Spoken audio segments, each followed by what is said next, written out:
Les a vraiment le 11 novembre 2015, tout ça en direct, il y a Radio TV Bindélé, et puis tous allés à il y a Parlement européen, il y a Moka, Belgique, c'est-à-dire à Bruxelles, tout ça, on a des connaissances où il y a Awa, c'est-à-dire Franck Diongo, puis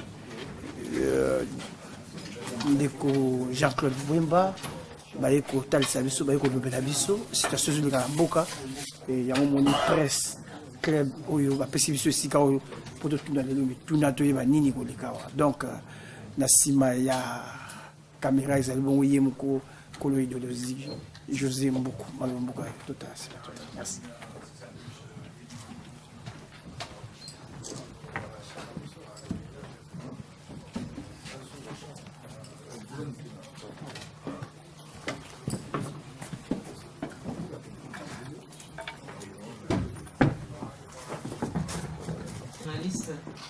Nous vous saluons et vous remercions pour votre présence ici. Comme vous l'aurez constaté par les informations qui nous parviennent du pays, l'heure est grave. C'est la raison pour laquelle nous nous trouvons ici, en séance de travail pendant le séjour des deux honorables qui ont fait l'effort de se déplacer pour mieux nous informer. Alors on ne présente plus les deux personnalités ici qui m'entourent. Je dirais simplement que vous avez l'honorable Franck Diongo, que vous connaissez tous, président du MLP, Mouvement Lumumbiste Progressiste. Alors, il est parfois qualifié de l'opposant radical. Moi, je dirais plutôt que c'est un légaliste. J'ajouterais même que c'est un rigoriste politologue engagé. Et donc, j'ajouterai aussi qu'il a toujours un souci de pédagogie qui est assez remarquable. Et donc, il aura à nous entretenir sur le thème que vous avez pu constater aujourd'hui, les vecteurs du blocage en RDC. Alors, à ma droite, vous avez l'honorable Jean-Claude Wemba, que l'on ne présente pas non plus. Et même ceux qui suivent l'actualité savent qu'au-delà des qualités de tribun qu'il a, c'est également un député qui se bat et qui ose aussi au Parlement poser les vraies questions. Et je pense que leur engagement peut nous aider aujourd'hui à mieux démêler les chevaux de la problématique qui engage aujourd'hui la RDC dans un processus vers les élections. Alors, sans plus tarder, je vais passer la parole à l'honorable Franck Diongo qui va maintenant vous entretenir sur le thème du jour. Je vous remercie.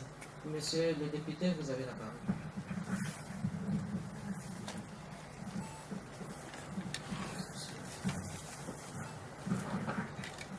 Allô. Allô. Salut. Madame la Présidente, merci pour votre disponibilité et pour votre présentation. Je commencerai par saluer les amis de la presse nationale et internationale qui est venu s'entretenir avec nous ce soir pour le thème enjeux du processus électoral, facteurs des blocages. D'entre deux jeux, je commencerai par remercier les frères et sœurs congolais et africains qui sont là parce que nous avons le devoir de vérité. Nous reconnaissons le combat que vous menez à l'extérieur et nous devons vous rendre compte comme nous vivons sur le terrain. Sur base de ce devoir de redevabilité, ça nous permettra de dégager une tendance générale et essentielle d'une convergence pour l'intérêt du pays et la libération de notre pays. Enjeu du processus électoral, le facteur de blocage. Au niveau des enjeux, quel est l'enjeu principal du processus électoral en RDC? C'est l'exercice du pouvoir d'État. C'est l'enjeu principal. c'est l'exercice du pouvoir d'État. Et dans le processus électoral, quelle est l'origine, la nature et les contextes du processus électoral? J'ai parlé de l'origine, de la nature et du contexte du processus électoral. L'origine de l'actuel processus électoral, c'est l'accord global et inclusif de Sun City, dont j'étais signateur, j'étais participant au dialogue intercongolais en 2003. C'est de là que nous avons rédigé l'actuelle constitution qui constitue la base légale du processus électoral. Quelle est la nature du processus électoral actuel? C'est un processus fragile et précaire parce qu'il est issu d'un compromis politique, de l'accord global inclusif. Donc c'est le fruit d'un consensus. Dans quel contexte nous avons obtenu ce processus électoral? C'est dans un contexte de guerre où il y a eu pression de la communauté internationale et nous avons trouvé un compromis politique pour mettre un terme à la guerre, pour organiser des élections. C'est dans ce contexte-là, avec cette nature, que nous avons eu le processus électoral. Nous avons dit enjeu du processus électoral, bien entendu, les facteurs de blocage. Les blocages s'appellent Kabila. Les blocages du processus électoral à un nom s'appelle Kabila. Et les vecteurs de blocage, ce sont les institutions du pays. Les institutions du pays constituent les vecteurs de blocage. Et nous allons vous démontrer à travers quelques exemples comment chaque institution du pays a contribué à bloquer le processus électoral. Toutes les institutions et l'ensemble des institutions congolaises constituent ce que nous appelons l'État contre le peuple.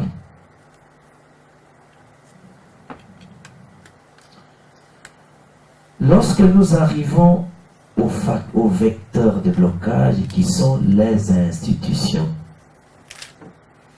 je vais vous donner quelques illustrations de chaque institution ou dans le jeu des questions et réponses.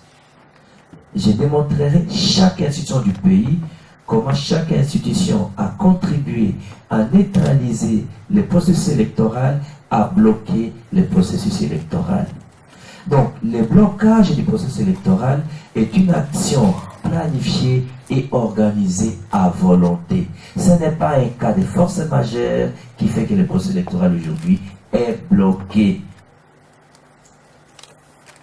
Donc, l'État contre le peuple, qui incarne l'ensemble des institutions du pays, manque la volonté politique d'organiser des élections à tous les niveaux au pays. Je suis au point de quelques illustrations. Je prends n'importe quelle institution. Prenons la CENI, les pouvoirs organisateurs des élections. Comment la CENI a joué à bloquer le processus électoral pour qu'il n'y ait pas une seule élection au pays? Premier élément, le calendrier électoral. Pendant que l'ensemble du peuple congolais, qui a la volonté d'avoir des élections, avait exigé avec la communauté internationale qu'il y ait un calendrier global, qui est un calendrier inclusif, qui démontre la totalité des élections à organiser. La CENI a donné à la République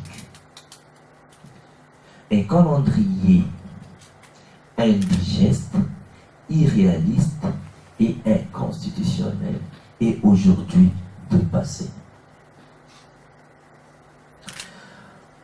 Quand je prends les calendriers, ça c'est pour la globalité des élections. Les élections provinciales, deuxième exemple de la mauvaise foi de la CENI. La contribution de la CENI au blocage du processus électoral. Les élections des députés provinciaux. Le calendrier qui a été publié, que je vous dis dépassé et irréaliste. On devrait avoir les élections des députés provinciaux le 25 octobre 2015. Ils ont fait ce qu'on appelle appel à la candidature. Chaque député, en termes de caution, devait payer $600 par candidat, par la circonscription. Si vous êtes un parti politique, c'est pas la liste. Si je vous donne l'exemple de la ville de Kinshasa, 24 communes, pour un parti qui dépose des candidatures dans toutes les communes, les 24 communes, tu prends 600 par liste, $12 000. Alors, pour 20 communes, avec les frais administratifs, les frais bancaires, les documents, les attestations, chaque parti dans la seule première ville de Kinshasa a en moyenne $20 000 de dépôt de candidatures et de formation des dossiers. Alors, à l'époque, c'était 11 provinces. Quand vous multipliez $20 000 par province, vous allez au-delà des 100 à 150 000 par parti politique pour les dépôts de candidatures dans tout le pays. Après avoir fait cela, à la date d'aujourd'hui, on a dépassé la date du 25 que la CENI a publiée. La CENI ne dit pas aux Congolais pourquoi il y a eu report des élections et jusqu'à quand. Et quel devient l'ensemble des cautions déposées par les partis politiques. On n'a aucune explication. Troisième acte de mauvaise foi, de la complicité de la CENI au blocage. La CENI a saisi la Cour constitutionnelle quant à l'interprétation sur les élections des députés et des gouverneurs. La CENI avait présenté les calendriers pour les élections des gouverneurs, parce qu'on a fait l'éclatement pour les nouvelles provinces nouvellement créées, de 11 provinces à 26 provinces. Les calendriers déjà publiés, la caution était de $3 000 par candidat gouverneur. La CENI a publié les calendriers, les candidats ont pris connaissance et se sont préparés pour déposer les candidatures. Ils ont reporté 2 fois et après ils ont reporté s'inédié. Après avoir reporté 3 fois, ils vont saisir la Cour constitutionnelle pour l'interprétation. Et la Cour, au lieu qu'on organise les élections dans ces nouvelles provinces, va donner un arrêt illégal octroyant un pouvoir à l'exécutif de nommer les gouverneurs appelés conseils spéciaux. Voilà quelques exemples parmi tant d'autres pour, par exemple, la CENI. Et ajouter à cela 4e élément parmi tant d'autres. La démission volontaire et programmée pour bloquer la machine. Vous avez suivi. Il ne démissionne pas à la fois. Normalement, il démissionne d'abord, après c'est le vice-président, après c'est le questeur. Donc, pour essayer de bloquer la machine. Ça, c'est l'absence de volonté du côté de la CENI. Quand je prends le gouvernement de la République, premier acte de complicité pour bloquer, accorde au processus électoral un budget insuffisant. Premier élément. Deuxième élément, il refuse d'exécuter les budgets qui est une loi. J'ai avec moi, parmi les exemples que je vais vous donner, les rapports annuels de la CENI.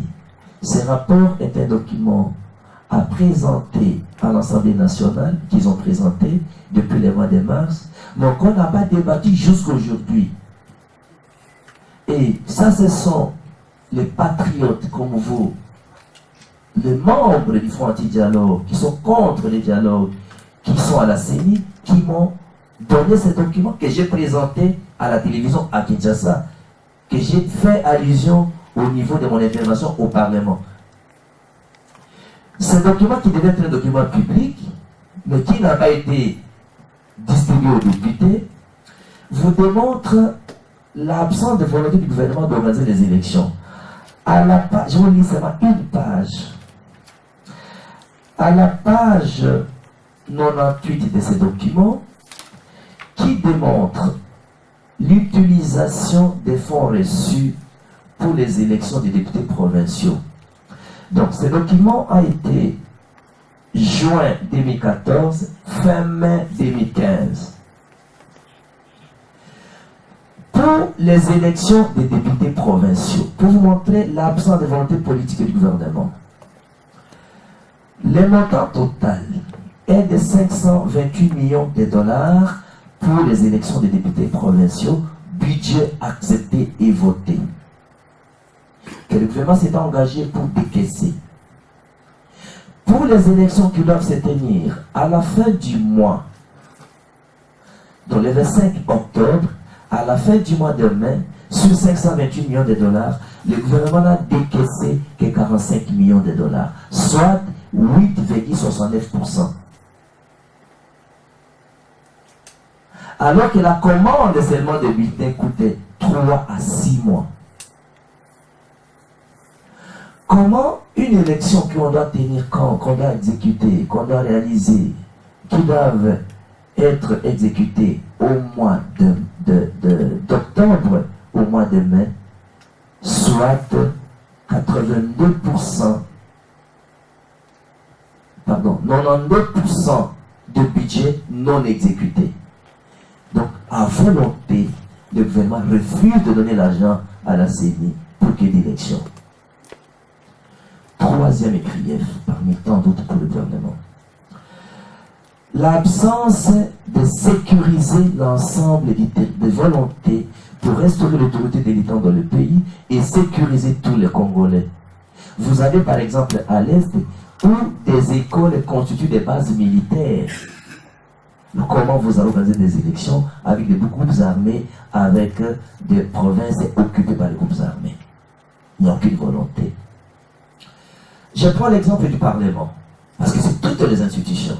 Dans une action de répartition des tâches, et c'est insultant à l'opinion publique. Je prends l'exemple du Parlement.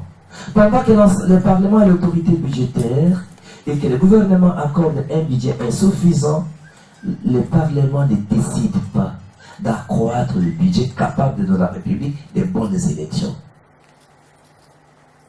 Deuxième grief pour le Parlement. Le Parlement, quand le Parlement voit que le gouvernement refuse d'exécuter le budget, qui est une loi, il faut se soumettre.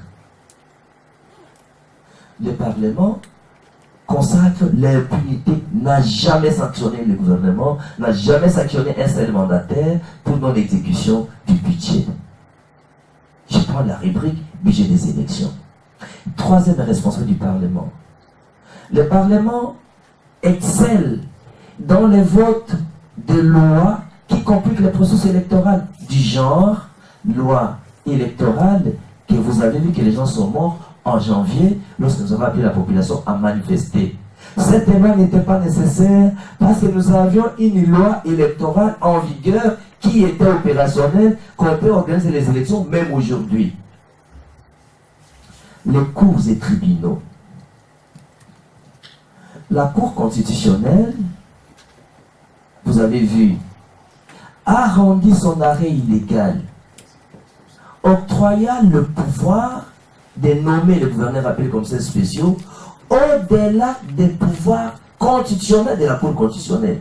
La Cour n'a pas la compétence d'octroyer un pouvoir exorbitant aux autres institutions.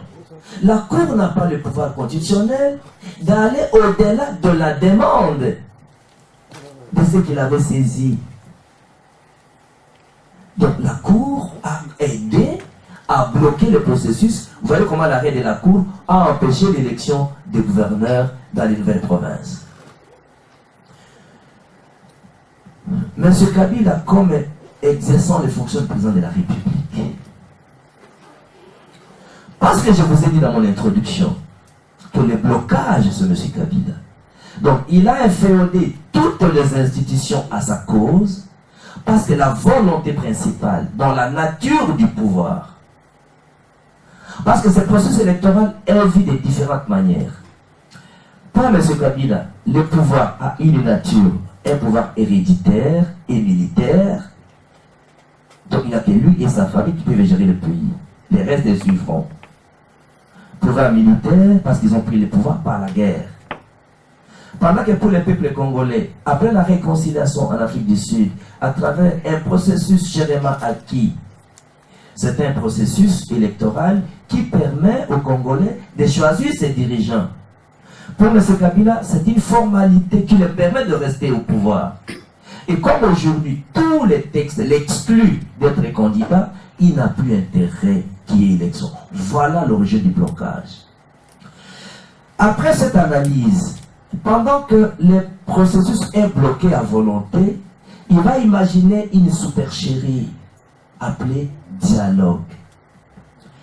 Le dialogue est une supercherie qui a pour vraie motivation, 1. Trouver un semblant de compromis avec les participants pour en faire 3 objectifs principaux. Décider d'une transition d'aider à 3 ans, rédiger l'acte de constitution de la transition, modifier la constitution de la République, et dans la constitution qu'ils ont déjà rédigée, parce qu'ils vont suspendre l'actuelle constitution, dans cette constitution déjà rédigée, ils ont il y aura un changement du régime politique. Ça ne sera plus le régime semi-présidentiel ou semi-parlementaire, ça sera le régime présidentiel. Il n'y aura plus de premier ministre. 2. Le mandat va passer de 5 ans à 7 ans. 3. On va supprimer les 5 ans renouvelables une fois, donc les nombres de mandats seront illimités. Ce qui permettra à ce que lui redevienne candidat, soit dans la logique de la nouvelle constitution, un nouveau mandat, c'est dans la logique de l'ancienne constitution, un 3e mandat. Dans notre attendement donc, il est de notre devoir de vous rendre compte, vous qui vous battez pour le pays, pour essayer de remettre ces plans en discussion avec vous, pour échanger. Et qu'est-ce que nous proposons après avoir démontré l'absence de volonté politique et la complicité des institutions? Et je n'ai pas oublié de dire à la fin, donc, parmi les responsabilités des institutions, si j'ai oublié quelques institutions, les collègues pourront me compléter ou vous poserez des questions. Les cours et tribunaux, à part la Cour constitutionnelle, les autres cours, la Cour suprême, la Cour d'appel, les grandes instances, ainsi de suite, sont instrumentalisés pour arrêter les défenseurs des droits de l'homme et les opposants. Vous avez suivi les cas de Filimbi et d'autres cas des opposants irrégulièrement arrêtés. Donc les cours et tribunaux pour arrêter les opposants, les défenseurs des droits de l'homme, le mouvement citoyen, le mouvement des jeunes, de prendre conscience. L'État instrumentalise la justice pour bloquer cela, pour empêcher la prise de conscience citoyenne. Quelle est notre proposition au regard de ce schéma noir? Première proposition, parce que M. Kabila est le blocage du processus électoral, il y a des solutions de déblocage. Première solution, le déblocage volontaire. C'est-à-dire, M. Kabila prend conscience de renoncer, de rester au pouvoir, de renoncer à changer la constitution, de renoncer à briguer un 3e mandat et s'engage de laisser les élections présidentielles et autres élections s'organiser avant décembre 2016. Ça s'appelle un déblocage volontaire. Deuxième solution, les déblocages forcés. Le déblocage forcé a 2 parties. Première partie, le peuple souverain prend conscience que c'est lui le détenteur du pouvoir, le propriétaire du pouvoir, refuse que son pouvoir soit confisqué par un individu ou un groupe d'individus et applique l'article 64 pour empêcher qu'un groupe d'individus ou un individu confisque et exerce par la force ou illégalement son pouvoir d'État. Et pour y parvenir, ça demande la mobilisation, la conscientisation, la sensibilisation de l'opinion nationale, sous-régionale, régionale et internationale pour enfin mobiliser et les ressources humaines et informer, former, mobiliser les ressources humaines, ressources financières, ressources matérielles et ressources médiatiques. C'est pourquoi nous avons salué la présence de beaucoup de médias ici. Parce que sans les médias, le peuple ne sera pas informé, le peuple ne sera pas formé. Deuxième palier de déblocage forcé, c'est l'implication de la communauté internationale. Parce qu'en fait, en 2001, lorsque M. Kabila est imposé comme président, on n'a pas demandé l'aval des Congolais. Donc, alors qu'il y a la communauté internationale qui a imposé M. Kabila comme président en 2001 et qui a soutenu et reconnu le résultat des hold-up électorales de 2006 et de 2011, que la communauté internationale règle l'affaire avec la personne qui nous a imposé.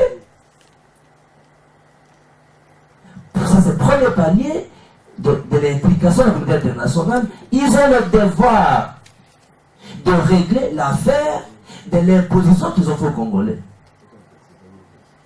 Deuxième palier, si la communauté internationale ne s'est pas réglée eux-mêmes, alors qu'ils appuient le peuple congolais dans l'application de l'article 64, apprenant consent de se battre pour libérer le pays.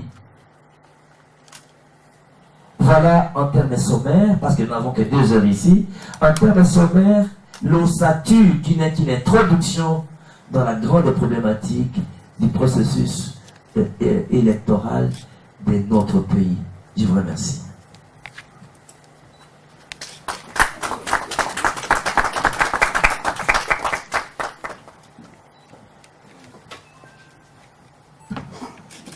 Monsieur Mbomba, vous avez la parole pour compléter. Merci tout d'abord. Je suis d'accord avec l'honorable, le président, le général Franck Diongo pour vous souhaiter la bienvenue.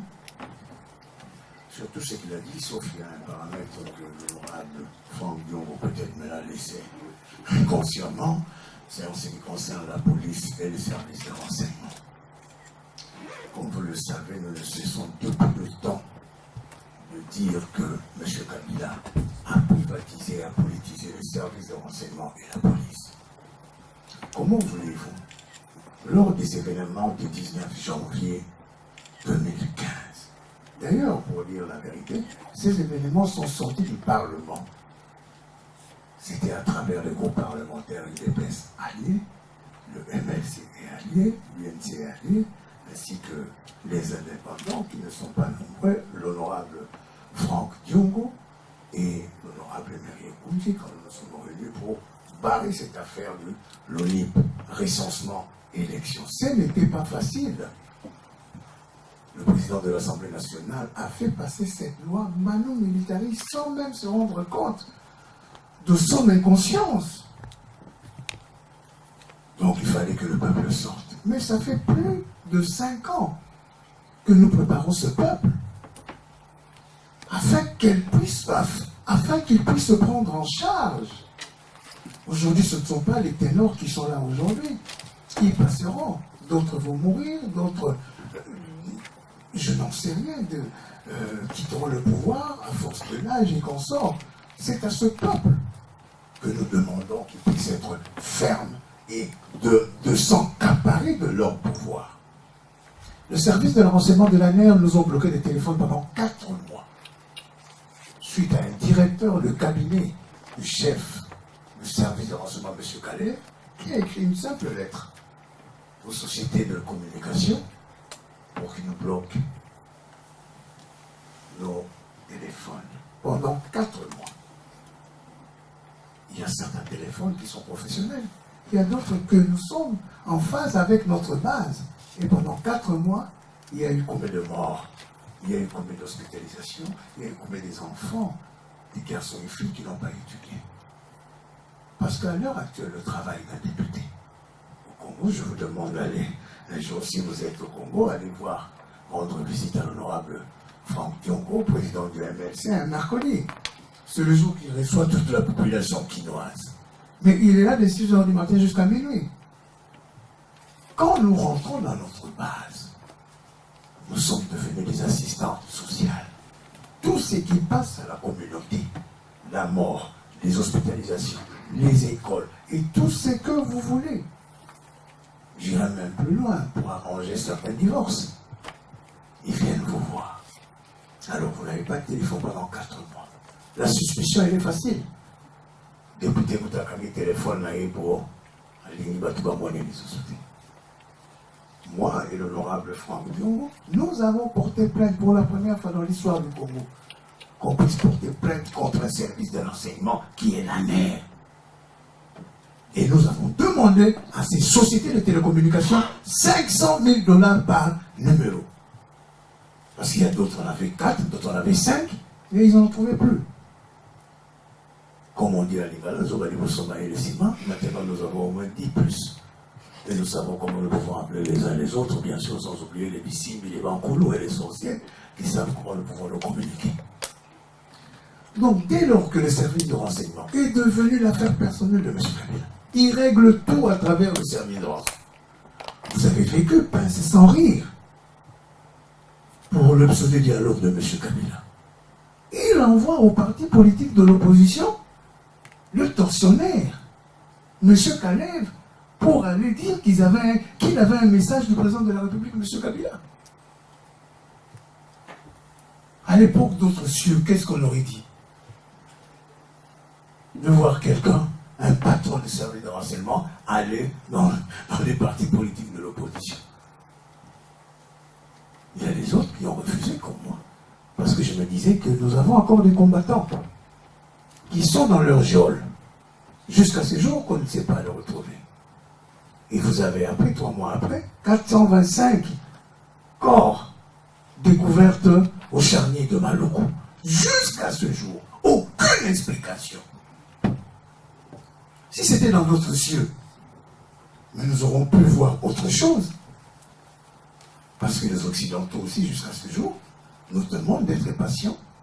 La passation de pouvoir à travers des grands vélos. Mais non, ce n'est pas possible. C'est pour cela, le service de renseignement de M. Kabila est très amer. Parlons-en de la police.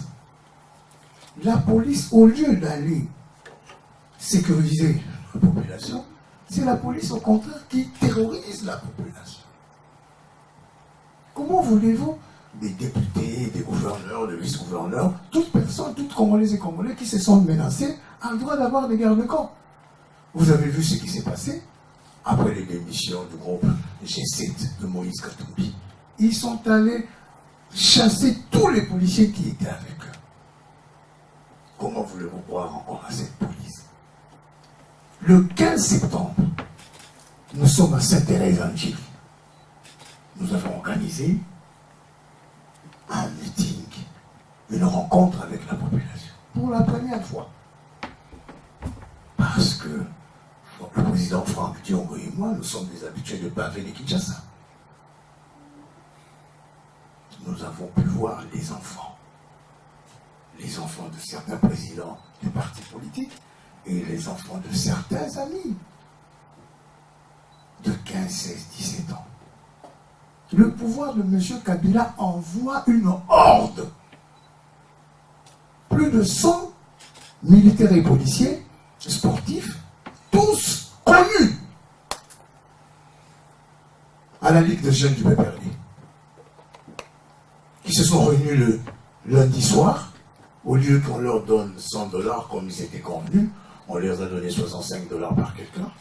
Et puis tous les sportifs de Nchili se sont rendus compte que la Tchango ne peut pas être responsable de la mort des uns et des autres.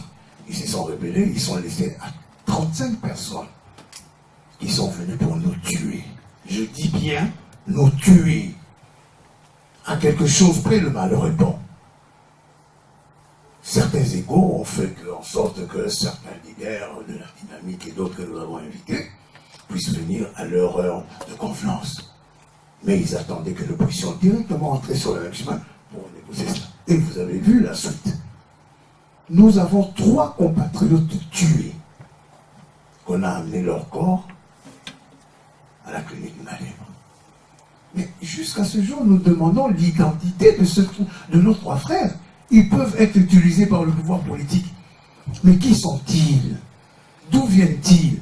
Pourquoi ils étaient là? Pourquoi on les a payés pour tuer leurs propres frères? Nous sommes partis porter plainte chez le procureur de la République comme d'habitude. Donc c'est un dossier qui serait sans suite. Et j'ai terminé par ce que la population nous demande. Ne vous en faites pas. La population ne demande qu'une seule chose. Monsieur Kabila doit partir. Toute personne qui ira au dialogue avec Monsieur Kabila serait responsable de lui-même. Le problème, ce n'est pas le dialogue. Après avoir détruit ce dialogue, ce pseudo-dialogue, parce que M. Kabila venait d'organiser les concertations, vous savez, il y a à peine 2 ans, il est même venu clôturer ces concertations en disant qu'il y avait 100 résolutions qui doivent nécessairement être prises en compte dès le lendemain. Jusqu'à ce jour, il n'y en a que 2. La nomination du gouvernement Matata 2, la nomination du professeur Lozolo Bambi, qui est parti déposer une liste de malfaiteurs, de corrompus de la République. 24 heures après, c'est le procureur général de la République qui dit la personne qui dit encore qu'on est venu laisser les noms des gens ici, c'est arrêté. Mais nous, on le dit. C'est le procureur général de la République qui vient nous arrêter. Nous avons ici le fax de l'AFP. À peine 15 minutes que le professeur Lozolo Bambi est sorti de là, tout le Congo savait quelle est la nature, enfin, à l'époque, on l'aurait appelé la délation qu'exerçaient les nazis à l'époque de la Gestapo. Donc tout ça pour vous dire que le peuple congolais en a ras-le-bol. Le peuple congolais estime que M. Kabila a eu la chance de diriger ces pays et que maintenant, la place à quelqu'un d'autre. Et ça, que ce soit Franck Dion, que ce soit moi, nous vous disons que personne ne laissera plus cette chance à M. Kabila de continuer. Donc il doit partir. Et ceux qui entreront avec lui, mais sachent déjà qu'il a déjà nommé les commissaires généraux. Et je crois que cette semaine, il va nommer dans les comités de gestion des entreprises. Donc nous disons contre le dialogue. On n'est pas contre le dialogue pour être contre le dialogue. Nous savons que M. Kabila ne respecte pas sa parole. Nous demandons qu'une seule chose pour le dialogue. Comme l'a toujours demandé le président Tshisekedi de Mulumba, qu'on puisse lui restituer son impérium. Donc ça sera un dialogue d'1 minute. M. Kabila arrive avec son pouvoir, il le transmet à M. Etienne Tshisekedi et le dialogue est terminé. J'ai assez dit.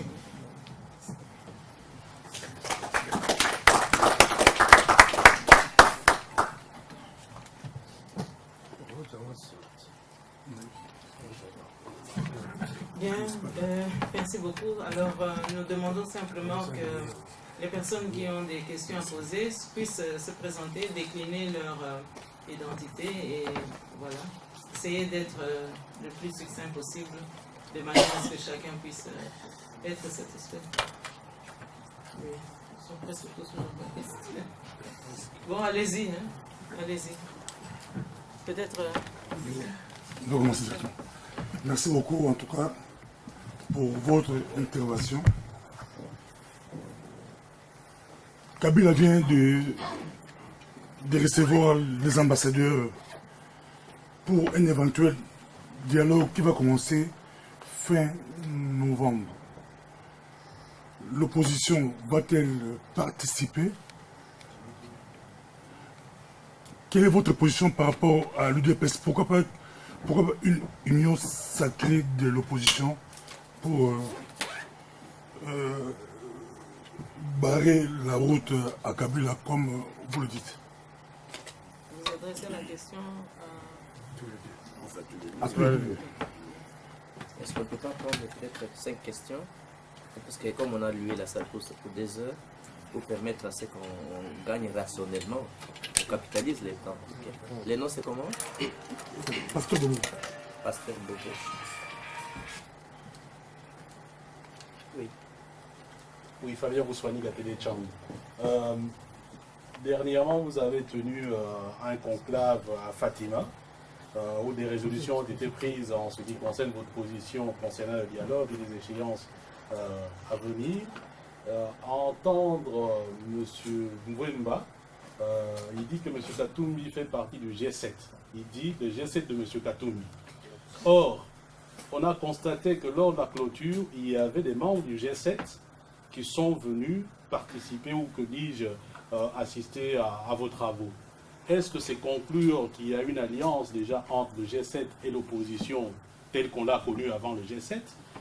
Et cela veut dire que pour M. Katumbi, dont les ambitions ne sont plus cachées, peut compter sur la dynamique, parce qu'on entend que déjà beaucoup de gens de l'opposition également sont dansent peut-être pour M. Katumbi. Donc je voulais un peu savoir quelles sont les relations finalement que l'opposition telle qu'on l'a connue, la dynamique de l'opposition congolaise, a par rapport au G7. Il me semble, je viens d'apprendre maintenant de M. Mwemba, de M. Katumbi. Merci.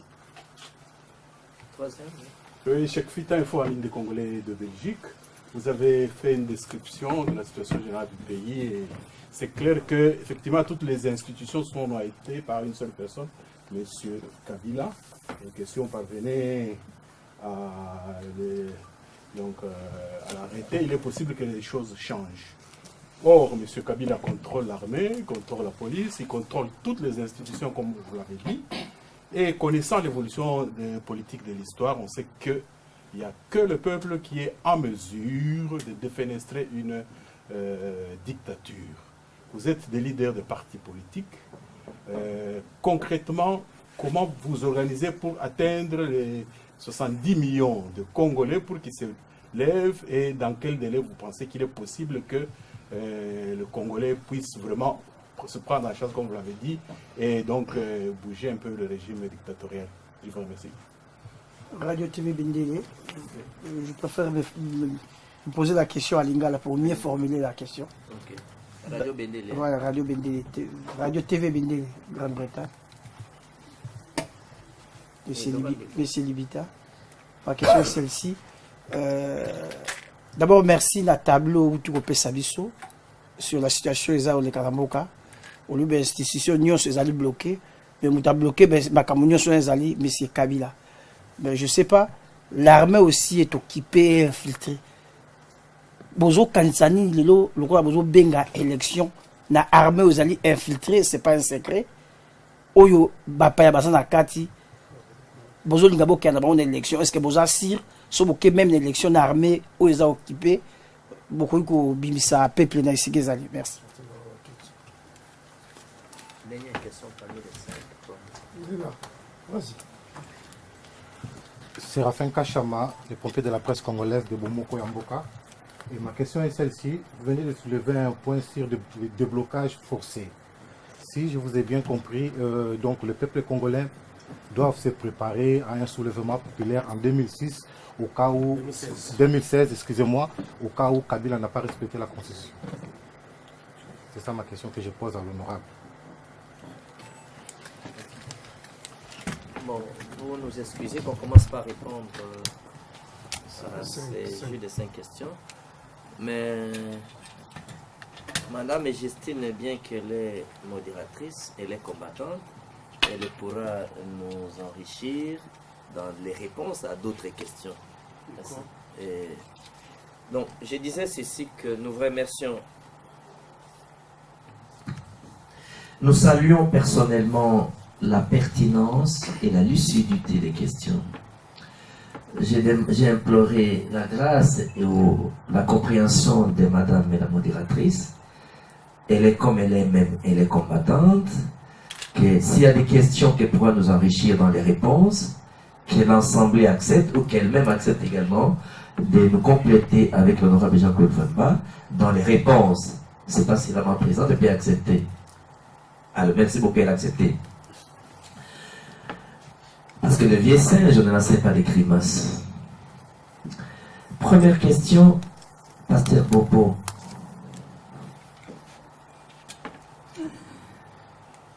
Notre position face au dialogue est claire. Le dialogue est une valeur et un principe de démocratie. Dans son essence, le dialogue est positif. Mais dans le contexte congolais, comme vous savez tous, qu'un mot dans un sens que dans un contexte. Dans le contexte congolais, le dialogue tel qu'initié par M. Kabila est une supercherie, est une anarque, est une sorte de stratagème pour le permettre de ne pas quitter le pouvoir, de rester le plus longtemps possible au pouvoir, parce que je vous avais dit que dans la nature du pouvoir, dans l'entendement de la conception de M. Kabila, le pouvoir est héréditaire et il est militaire. Donc, j'y suis et j'y reste. Et que l'élection n'est qu'une formalité qui le permet d'y rester. Donc, si les élections de 2016, qui l'exclut à travers toutes les lois, il a fait toutes les tentatives, changer les constitutions, changer de loi électorale, pour proposer la création des Léonides, et nous l'avons exclu par la volonté du peuple congolais dans toutes les élections, dans toutes les lois. Donc il n'a plus le moyen d'y rester par la formalité électorale. Alors qu'est-ce qui lui reste? Une supercherie à travers les dialogues. En psychologie de négociation, on ne peut négocier avec quelqu'un si on ne peut pas atteindre l'objectif sans lui. Ou le monsieur est humilié, vous l'écrasez et vous le contournez. Si vous ne savez pas l'écraser, vous ne savez pas le contourner, vous négociez avec lui pour dépasser. C'est cela. Mais pourquoi M. Kabila a l'intérêt de négocier aujourd'hui? Il n'y a aucun facteur de blocage pour lui. Donc, les vraies motivations, c'est ce que nous vous avons dit, c'est briguer un troisième mandat, c'est changer la constitution. D'ailleurs, lors du débat de budget, nous avons été, comme vous avez vu dans les médias, le seul député qui avait découvert qu'ils ont caché les référendums. Et nous l'avons dénoncé. Donc le référendum, c'est apprêter le schéma du Congo-Brazzaville pour changer la constitution. Et le dialogue, c'est pour obtenir une résolution de sorte qu'ils fassent le référendum du changement des constitutions. Le prétexte de mise pour trouver un compromis sur le calendrier électoral, le prétexte de mise pour trouver l'argent, non. J'ai les documents avec moi que je vais vous remettre. Ces documents, c'est les rapports de la Cour des comptes. Je vais photocopier l'intégralité des documents. Ça, c'est le premier document que je vais vous donner. Le deuxième document que je vais vous donner, ça, c'est le rapport de la Cour des comptes. Je vais vous dire pourquoi. C'est le rapport du contrôle de l'exécution du budget 2015, les 3 ou 6 premiers mois. Qu'est-ce que vous allez voir là-bas? Lorsqu'on dit il n'y a pas les moyens pour financer les élections, dans le rapport de la Cour des comptes, que je vais vous remettre l'intégralité, il y a beaucoup de chercheurs parmi vous. Dans ce rapport, l'année 2014, sur un budget de 7 à 8 milliards, le gouvernement du Congo, c'est même insultant, a décaissé 960 milliards de francs congolais, plus d'1 milliard pour exécuter 191 projets qui ne figurent pas dans les budgets de l'État. Plus d'1 milliard de dollars, alors que chaque cycle électoral ne coûte en moyenne que 500 millions de dollars. Ces 5 milliards auraient servi, bien entendu, donc, d'organiser et le présidentiel et les provinciales, et on n'aura pas besoin d'argent. 1 milliard de dollars, sans budget. Alors que dans les lois de la République, et quand le Parlement voit ça, le Parlement ne sanctionne pas, ne punit pas. Alors que dans la loi financière, il y a ce qu'on appelle l'orthodoxie budgétaire. On ne peut dépenser que ce qu'on a. Et il y a une exigence de la loi financière. Lorsque vous, les crédits budgétaires sont limitatifs, et lorsque vous voulez engager ou ordonnancer une dépense dans les crédits limitatifs, vous ne pouvez dépenser qu'à la hauteur du crédit alloué à cette rubrique-là. C'est une violation de la loi, ça s'appelle détournement dans les lignes budgétaires. Donc c'est pour vous dire que ce n'est pas le dialogue qui donnera l'argent. C'est pas la naïveté ou pas la complicité que les gens pensent qu'au dialogue on trouvera l'argent. Vous aurez des documents que ce n'est pas Franck Diongo qui a écrit, ce n'est pas Jean-Claude Vemba qui a écrit, ce n'est pas Machine Kassam, c'est pas des documents avec des noms à la fin et des documents signés. Vous verrez ça? Dans l'autre temps, vous aurez la liste des dépassements budgétaires. Lorsqu'ils ne donnent pas l'argent pour les élections, et la Cour des comptes a refusé de donner même ce qu'on appelle la déclaration de conformité pour dire que le budget a été exécuté conformément à la loi. La Cour des comptes, c'est une institution qu'il faut respecter aujourd'hui, a refusé en 2013, en 2014, les 2 années qu'ils ont fait le contrôle, a refusé de signer la déclaration de conformité. Donc le dialogue, comme l'honorable Jean-Claude Vemba vous a dit, il y a eu des concertations. Quelle est la garantie que nous avons aujourd'hui quand on dialogue avec M. Kabila, une résolution, il va l'appliquer? Et tenez, je salue un des combattants, un des Congolais, un des frères, qui a dit que M. Kabila avait reçu les ambassadeurs. Mais il a été clair aussi. Qu'est-ce qu'il a dit? La question de dialogue est une question de souveraineté nationale. Il n'y a pas question de médiateur international. Mais vous avez suivi toutes mes interventions, même les derniers débats que j'ai fait avec Atoumou, AFNC. Je viens de New York avant d'arriver ici. Je viens de New York. J'ai raconté les ambassades avant mon voyage. Le secrétaire général des Nations Unies ne signera aucun document pour désigner un facilitateur. Le dialogue intercongolais, dont je suis signataire de l'accord global inclusif, la base légale du dialogue intercongolais, c'est l'accord de Lusaka. Et quelle est la base légale de ce dialogue? Parce que si les gens, je comprends beaucoup de gens parlent de l'accord d'Addis Abeba ou Nairobi. Mais cet accord, c'est un accord qui reconnaît Kabila président. Cet accord reconnaît Kabila président. Si cet accord reconnaît Kabila président, c'est-à-dire que le président Tshisekedi a accepté que Kabila est président, donc il n'est plus président. Parce que s'il devait se réclame un dialogue sur base de l'accord qui reconnaît Kabila président, ça dit qu'il n'y a plus de potentiel électoral. Donc il n'y a plus d'impérium à chercher. Alors la compensation est comment? Par des peuples ou par l'argent? J'ai le devoir de vérité. Le monde a besoin d'un franc-parler, d'un parler clair et d'un parler vérité. La vérité, c'est Dieu.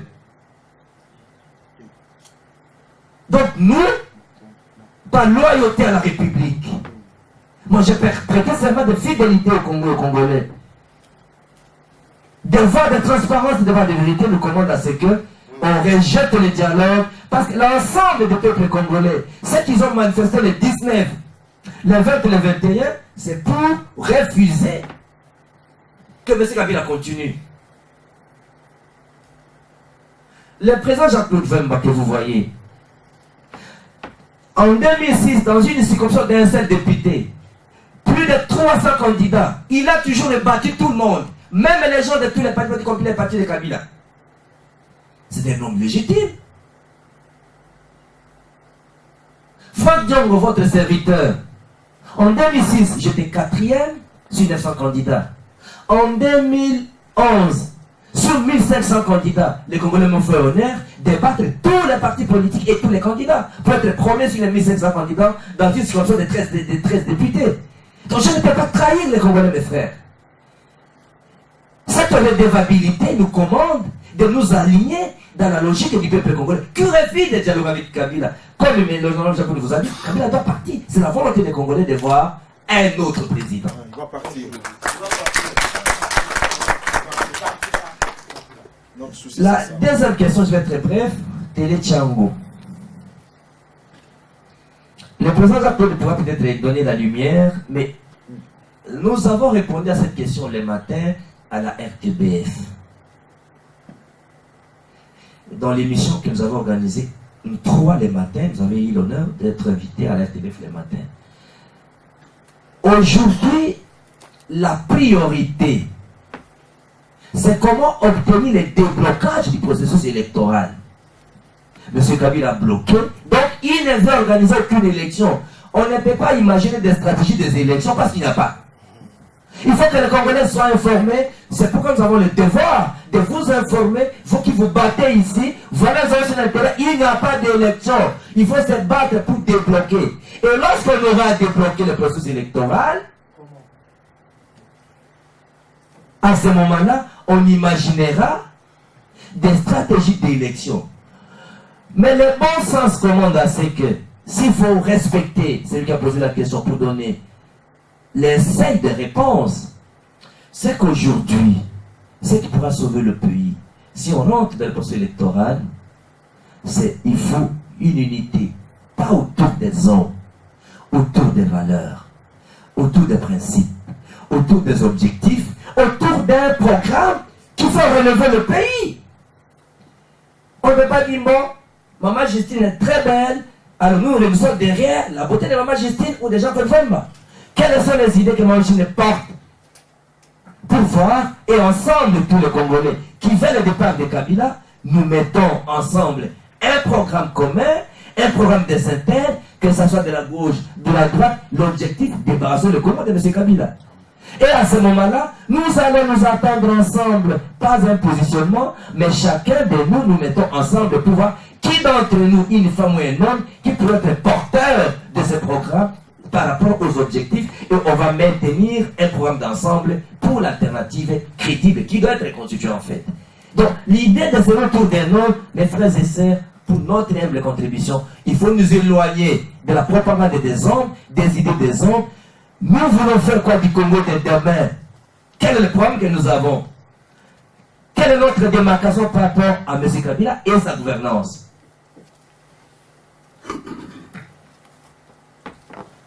Télé Bendele Libita. Libita à Londres. Télévision Bendele à Londres.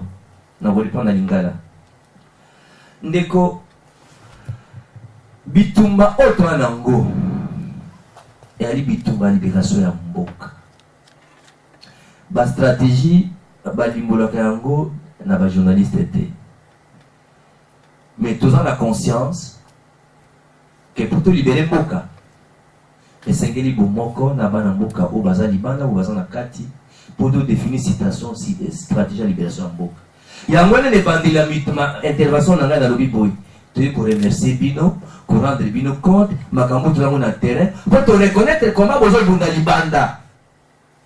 Na yango face à la réalité sur le terrain, na caractère complexe ya mabeza na mboka, il faut tout comment tu peux s'organiser pour te libérer mboka. Et que ça impossible, ce conjonction salamité à terreau bakubuna na kati, na ndenge baza na ba complicer na bango na kati. Non, il y a des libanda, il y a des complétés à libanda que jonction ce que ça veut dire libération mboka ezalate. Et on a kosenga que il faut, il n'y aura pas un ange seul ou à libérer mboka yimoko. Bato libanda va libérer mboka bango moko te. Bato kati va libérer mboka yango moko te. Il y a un monde to yebi valeur da bino, voilà pourquoi to remercier bino, puis to sengi bomoko. Tolérance bomoko na botala. Makambo ne ko sangisa bito ensemble. Si on te libérer mboka, tu peux koyeba, tu reconduis mboka na biso ndegeni. La dernière intervention pour appeler sa micro, ndeko Kashama, télévision Bomoko, en Italie, est-ce que ndeko Fang Jong, ndeko Jean-Claude Vemba, maman Justine Kassabou, Bounale Balobi, bah c'est nationalement populaire, Tony. Il faut qu'on y ait babouille. Ngana li pami ba rédacteur la constitution biso do to vanda biso nyonso. Engi kolobate article 64 ezali soupape to chaki na ko. Soko mutu alingi akonza mboka na ko. Toi buka mobeke lu konzi to bengi constitution. Le tomo na biso côté la population, qu'on mobilise la population, pour défendre la légalité constitutionnelle. Ça s'appelle un soulèvement populaire, ça s'appelle une prise de conscience, un peuple qui se mobilise pour se libérer de la dictature. On ne peut pas l'appeler soulèvement populaire. C'est un peuple qui va défendre la légalité constitutionnelle. C'est à ce moment-là que nous disons à la communauté internationale qui a le devoir, soit d'appuyer la population dans son combat de liberté, de respecter la légalité constitutionnelle pour à tout prix obtenir les élections, le respect du mandat constitutionnel, parce que l'élection présidentielle est la seule élection dont le calendrier est dans la Constitution. Et je vais terminer par là pour laisser. Il y a une interprétation erronée du fait du mauvais droit. Le président reste en fonction, l'article 70, le président reste en fonction jusqu'à l'avènement d'un autre président élu. Cet article ne peut être appliqué que dans le cadre où les élections sont organisées. Tout le monde sait aux États-Unis qu'est-ce qu'il y a. Si les élections sont en octobre, le président n'entre en fonction qu'en janvier, février. La petite période est là pour éviter un vide parce qu'elles ont été organisées. Mais on n'a pas dit rester pendant 50 ans, il n'y a pas d'élection, vous restez en fonction. Cet article ne peut être opposable qui les élections ont été organisées. Si les élections ne sont pas organisées, au Congo, cet article n'est pas applicable. Ça, c'est l'interprétation de la majorité des Congolais. Et ça, c'est du vrai et du bon droit. Donc, nous opposons cet article, les populations n'acceptera pas ça. Merci.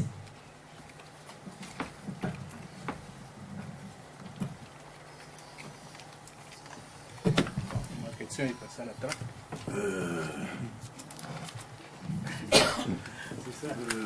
Monsieur Cheikh Fita a posé la question, c'est que c'est difficile de passer après Franck Diom. Non, Cheikh Fita, nous savons tous que les institutions sont minées. Mais à un moment ou à un autre, nous essayons de faire comprendre à notre population l'éveil de la conscience en disant que ce soit même nous. Moi, je le dis souvent, même nous. C'est une phrase qui me l'a montré sur mon frère Franck Diongo lors des élections de 2006. Il y avait ces pancartes dans la ville de Kinshasa. On faisait une marche ensemble avec l'UDPS et consorts. Nous arrivons au croisement des avenues Tombalba et Kassaroubou. Il avait une grande affiche. À lui, les jeunes sont venus les balayer parce qu'ils balayaient tous. Il m'a dit, il passe ça, sois tranquille, la révolution peut me marabalanaï. Mais même si demain il y a une révolution, et que nous faisons partie pour les gens qui partiront, mais cela est tout à fait normal.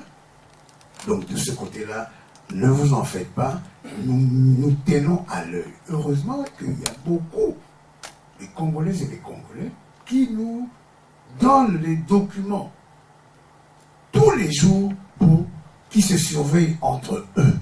Parce que là, on a commencé maintenant à tout dire et à tout distribuer. Le pasteur Bobo a commencé par dire que, vous savez, recevoir les ambassadeurs, ce n'est pas un problème. Mais les ambassadeurs ne feront jamais ce que les Congolais feront eux-mêmes. Je reviens au mois de janvier, le 24 janvier. Ce sont les mêmes ambassadeurs qui nous ont appelés. Ils sortaient du bureau de M. Kabila pour nous dire ce que M. Kabila a voulu. Et nous avons exigé ce que nous voulons, que le Sénat puisse raboter cette loi. À ce moment-là, le peuple rentrera chez lui à la maison. Non, moi, du côté, je ne suis pas un aficionados des ambassades parce que, généralement, ils font la politique de leur pays. Mais mon principe à moi, c'est d'apprendre. Jusqu'à ma mort, j'apprendrai toujours. Il y a eu des défections en 90-91. Certains sont venus du MPR parti éteint de Mobutistes qui intégraient l'opposition. Il y a beaucoup des opposants de l'époque avaient refusé. Le président Etienne Tshisekedi a eu une phrase intelligente. À chaque fois que quelqu'un quittera du pouvoir, nous devons l'accueillir tout simplement parce qu'il est en train de fragiliser le camp d'en face. Vous faites allusion au président Moïse Katumbi. Mais le coup de massue qui est venu du côté de M. Kabila, c'est bien lui. C'est l'homme qui a parlé de 3 pénaltys en disant qu'on a accepté le premier, qui est une grosse fraude à la tronçonneuse, et la seconde, c'était une arnaque professionnelle. Pour la dynamique de l'opposition et de la société civile que je représente en tant que modérateur, nous avons décidé, toute personne qui quittera le camp de M. Kabila, pour le même objectif que nous, que la Constitution ne soit pas révisitée, S'il y a des manifestations, il vient. L'honorable, le président du MLP, Franck Dion, on n'est pas dans la dynamique. Mais à chaque fois que nous avons une unité d'action, et que lui, il sent que c'est vrai, mais il vient. Lui, s'il le fait, j'y vais.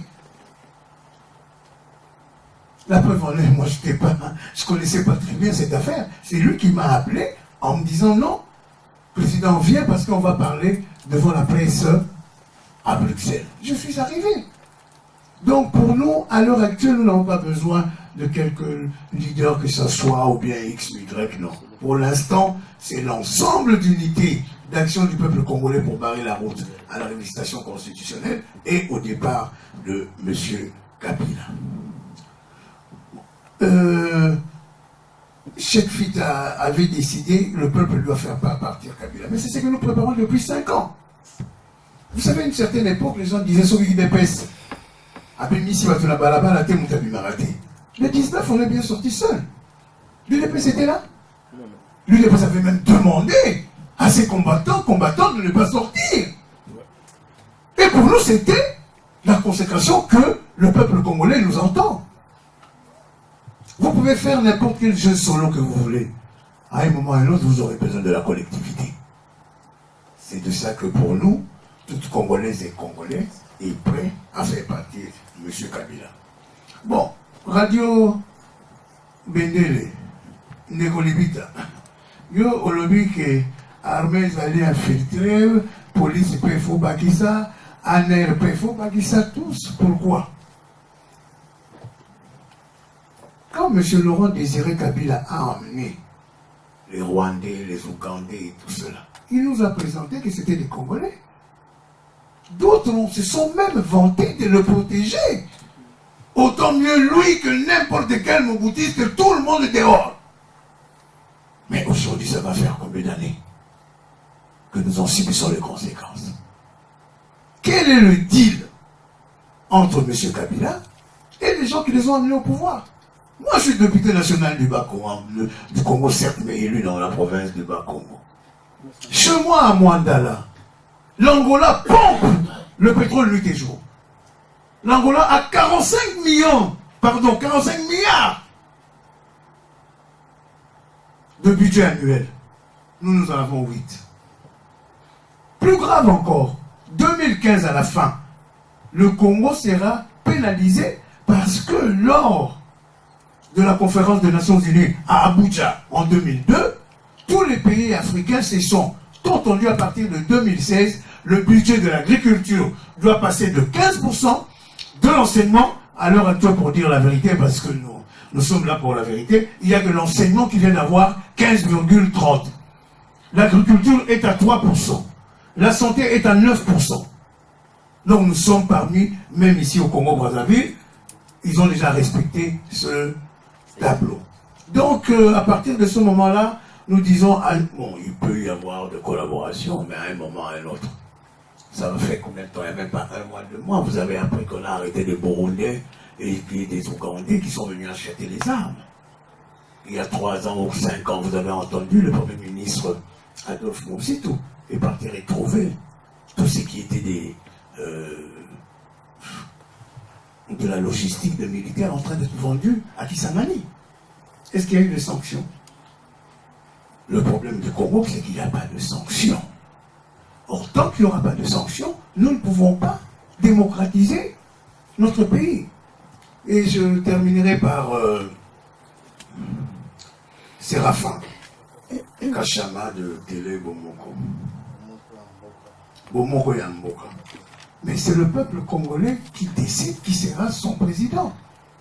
Si demain le peuple congolais se rend compte que M. Kabila a terminé son mandat, qui ne peut plus être là, personne ne l'empêchera. D'ailleurs, vous avez compris, vous avez entendu actuellement, il y a des slogans qui disent que voilà, l'opposition est en train de demander aux uns aux autres de se préparer pour telle circonstance, pour telle circonstance. Nous le disons, certes, parce que nous sommes fatigués. M. Kabila veut son dialogue, mais son dialogue, il va l'amener où? Quelqu'un qui dit qu'il ne veut pas de la communauté internationale.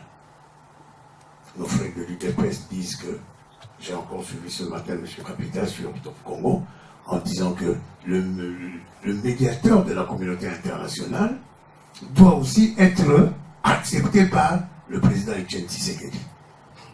Or, tout le monde sait que c'est Kofi Annan qui est en train de venir en tant que médiateur. Est-ce que Kofi Annan sera là pour le président Etienne Tshisekedi? Je ne le pense pas. Et en plus, l'UDPS est en train d'attendre jusqu'à ce jour les prisonniers politiques de l'UDPS. Parce que le MLC, ils ont compris que ça ne sert plus à rien d'y aller à cette affaire, à cette aventure, parce qu'on les a promis après les concertations qui vont libérer tous les militaires MLC, tous les leaders politiques MLC. Jusqu'à ce jour, il n'y en a pas.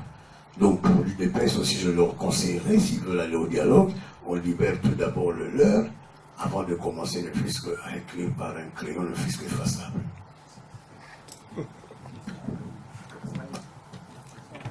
Parce qu'ici, l'honorable Diongo a parlé de la responsabilité de la communauté internationale et l'honorable Wemba vient encore d'y faire allusion.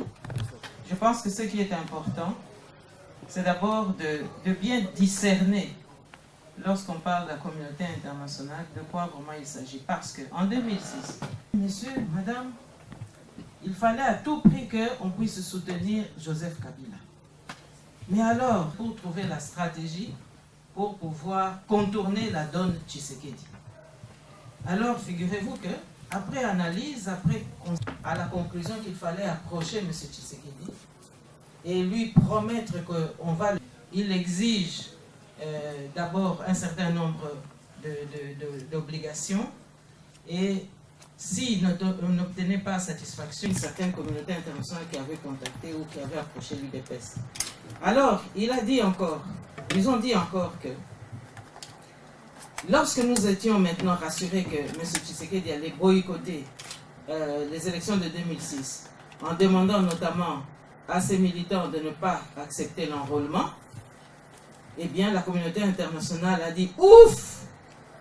Enfin, nous allons pouvoir faire passer Joseph Kabila. » Donc aujourd'hui, lorsque on approche M. Tshisekedi, lorsque M. Tshisekedi dit qu'il faut que la communauté internationale puisse envoyer un médiateur, je crois que nous devons être interpellés. Et nous devons même comprendre que la réserve que nous manifestons par rapport au dialogue, c'est vraiment quelque chose de fondamental parce que le plan de pérennisation du système Kabila va bien au-delà de ce que nous pouvons voir au jour le jour. Parce qu'il s'agit tout simplement d'un plan qui avait été mis en place pour balkaniser le pays, mais par des rébellions. Et comme vous avez pu vous-même vous rendre compte que les rébellions n'ont rien rapporté, il fallait maintenant massacrer, vider nos populations pour qu'on puisse progressivement faciliter l'annexion. Et c'est comme ça qu'ils ont commencé à l'Est, puisque là-bas c'était un terreau fertile pour cela. Donc le plan de M. Kabila n'est pas arrivé à terme, c'est la raison pour laquelle il y a cet acharnement. Et lorsqu'on réentend encore ces experts venus de la Confédération helvétique nous confier ces informations, eh bien, il faut vraiment se dire qu'il y a anguille sous roche. Parce que ce dialogue comme ça, de but en blanc, ce n'est pas pour la bonne cause du peuple congolais, mais c'est encore une tentative d'essayer d'utiliser ce qui reste de l'UDPS pour pouvoir maintenant légitimer ce que nous redoutons comme peuple congolais. Donc je voulais vous dire que la communauté internationale, on doit être très très attentif. Il y a une certaine communauté internationale qui voudrait le changement au Congo, mais il y en a aussi une autre qui souvent procède par touches délicates, par touches subtiles, pour pouvoir usurper justement la soif de souveraineté de notre peuple. Et donc aujourd'hui, on peut légitimement s'interroger si ce besoin de dialogue exprimé ici ou là, si ce n'est pas justement encore une supercherie, puisque dans le même temps, on constate qu'il n'y a pas suffisamment d'efforts qui sont accomplis pour pousser vraiment M. Kabila dehors, comme il y en a eu à un moment donné, de façon irréversible vis-à-vis de Mobutu. Il y a encore de la lenteur, il y a encore vraiment de l'analyse, il y a encore de la circonspection, alors qu'en fait les résultats sont là. Il faut absolument obtenir le départ de M. Kabila. Je vous remercie. Je suis en même temps combattant. Je pense que dans la salle, quand je regarde, il n'y a pas des étrangers, c'est entre nous les Congolais.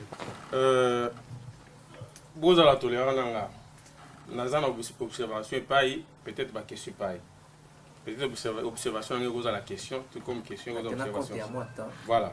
Alors, Bobandé conférence, je m'excuse, je suis en retard, mais nous avons un but, il y a un voyage Awa, na Poto. Est-ce que c'était seulement pour cette conférence ou peut-être dans un langage toujours rejeté, communauté internationale, ou pour expliquer la situation du Congo, alors que tout le temps, toujours suivre les médias. Donc, nous avons opposant à Bisso en tant que combattant, journaliste, blague à part dans la diaspora, vous nous avez dessus. Toujours remarqué le mot que vous avez un poteau à l'Amérique, vous avez beaucoup de communauté internationale. Si vous n'avez jamais vous avez ni vous avez forcé de continuer.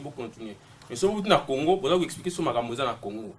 Pour éviter qu'est-ce qui se passe au juste. Est-ce que vous avez répondre au peuple congolais ou vous avez répondre à Binomoko? Et tant que vous avez aux États-Unis, vous n'avez jamais fait ça.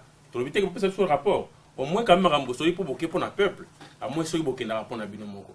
Mais si par exemple, vous avez la délégation de Burkina Faso observant, ceux qui bébé binokuna, par exemple, Ndego Frank Diongo Aleki, voilà, Intela Kendagi, Nabapaya, tout ça. Peut-être qu'on a bébé là, il nous éviter. Nala va question belé, mais peut-être au cours d'une invitation à Katia émission à Bissou à EDTV, peut-être dans votre question mingi. Mais on a remarqué le monde à Congo, chaque fois, ceux qui, moi, vote, il y a loi, moi, na Katia, il y a parlement, Ezali. Namonaka mutu moko fa na kati na bino ya opposition namonaka mingi caméra voilà non tout à contre le boy pour na dégager opposition na kati ya salle pour que ba non ezala muke ba oui le kebele. Qu'est-ce qui se passe au juste? Voilà na souki na noir. Alors en fait vous avez donné des propositions pour le déblocage de ce débat. Vous parlez de déblocage volontaire donc au cas où la situation soit disons le peuple se prenne en charge des problèmes forcés. En plus, vous avez encore ajouté l'implication de la communauté internationale que beaucoup d'ailleurs ne croient pas. Bon, ma question est celle-ci. Parce que vous avez si bien dit qu'Abila en face, ce n'est pas également en conséquence. Il ne fait pas partie, il contrôle toutes les institutions. Au cas où c'est plus solide. Pas une autre proposition en dehors de ce que vous avez dit. Je vais me présenter, c'est Guijou Sokou, je suis membre de l'ECD. Donc un parti membre de la dynamique. Ma question est celle-ci. Moi, j'aimerais revenir sur la CENI. Parmi les résolutions de la dynamique, vous n'arrêtez pas, nous n'arrêtons pas, je suis membre de la dynamique aussi, de rejeter la CENI dans l'état tel qu'elle est.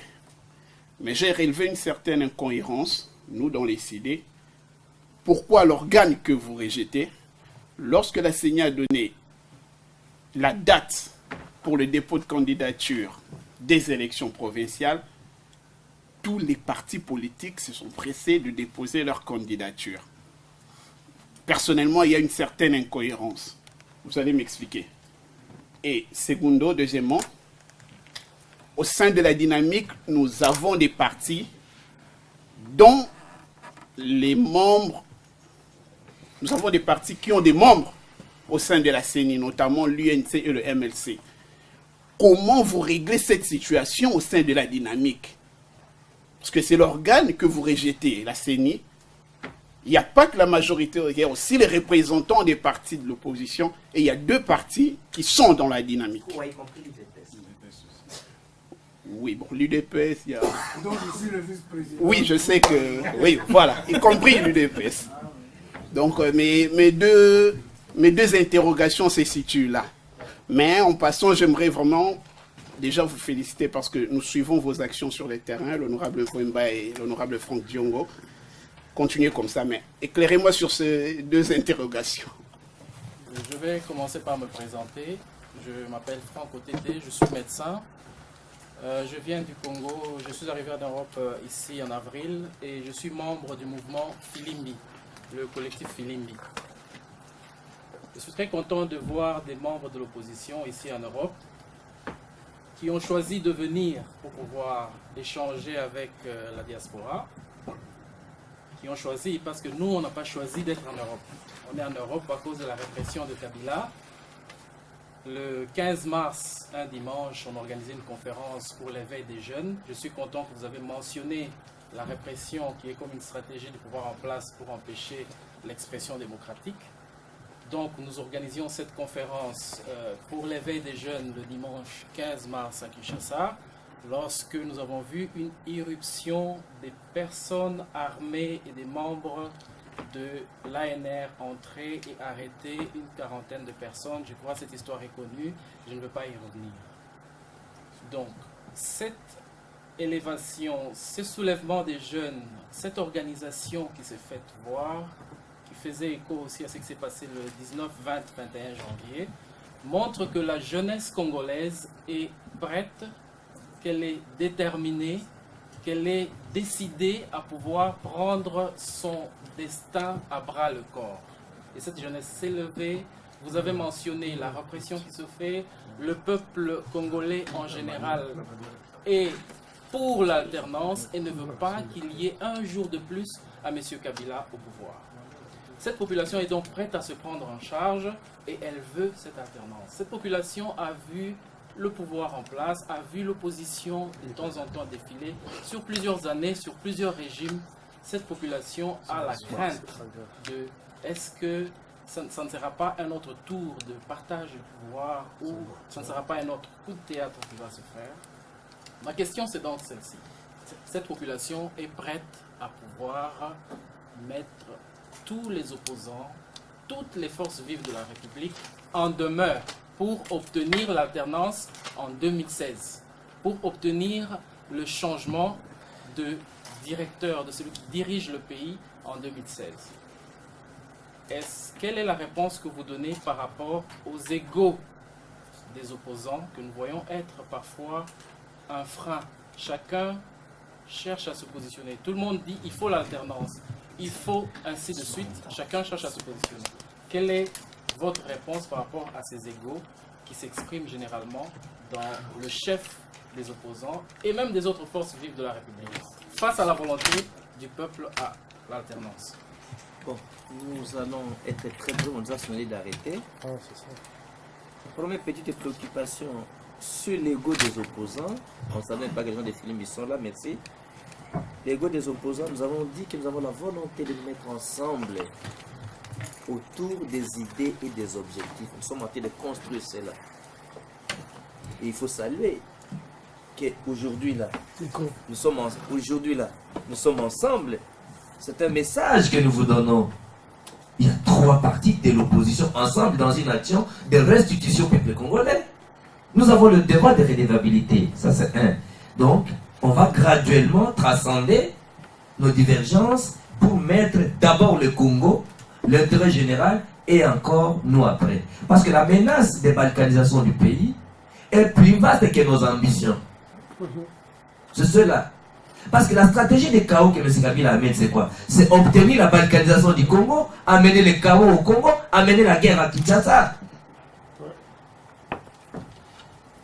Le déblocage, est-ce qu'il y a une autre alternative? Il est vrai que les stratégies politiques ne se dévoilent pas en public, mais il faut noter qu'en défaut, bien entendu, des déblocages volontaires, vous avez toutes les informations dans les déblocages forcés. Vous avez la clé dans la solution.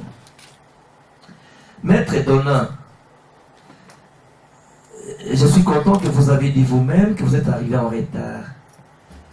Nous avons dit, par respect aux Congolais, nous avons le devoir de redevabilité.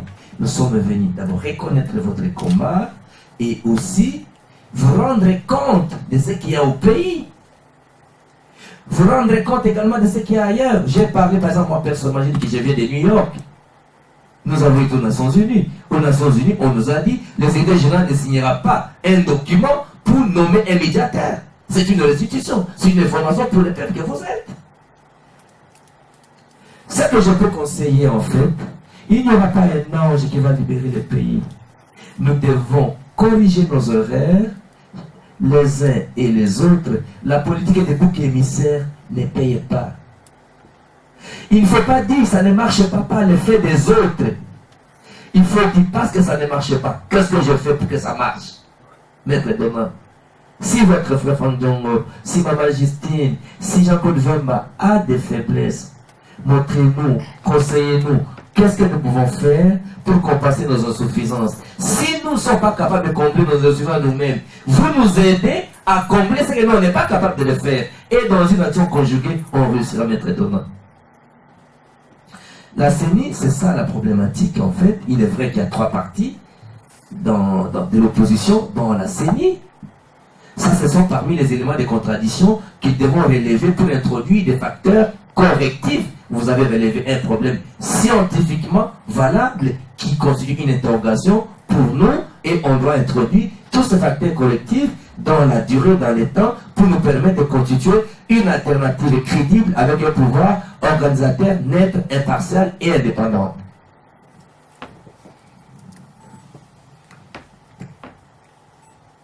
Voilà, je pense que nous avons fait le tour de questions, à moins que l'honorable, vous avez quelque chose à dire? Juste un dernier.